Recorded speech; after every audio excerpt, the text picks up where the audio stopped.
டிஎன்பிஎஸ்சியில் கேட்கப்பட்ட முக்கியமான கேள்வியில் இதுவும் ஒன்று. சுருக்குக, சிம்பிளிஃபிகேஷன். ரூட் அடுக்கடுக்காக உள்ளே ஒரே மாதிரி நம்பர் வந்துருந்துச்சுன்னா ப்ளஸ்ஸா மைனஸான்னு பாருங்கள்.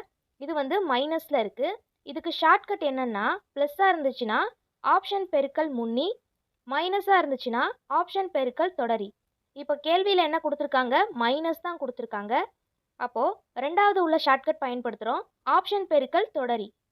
தொடரினா என்னது? அடுத்த எண். இப்போ 3ஓட தொடரி என்னது? 4. 4ஓட தொடரி என்னது? 5. 5ஓட தொடரி 6. 6ஓட தொடரி என்னது? 7. இப்போது ஆப்ஷன் பெருக்கல் தொடரின்னு சொன்னேன். அப்போது இந்த 2 எண்களையும் பெருக்கணும். பெருக்கும்போது ஆன்சர் என்னவா கிடைக்கணும்? ரூட்டுக்குள்ளே உள்ள நம்பராக இருக்கணும். 4 × 5 பெருக்கும்போது 20ன்னு கிடைக்கும். மற்ற ஆப்ஷன்ஸில் உள்ளதை பெருக்கி பாருங்கள், கூடவோ குறையவோ கிடைக்கும். அப்போ ஆப்ஷன் பி தான் கரெக்டு. 4ங்கிறது தான் ஆன்சர்.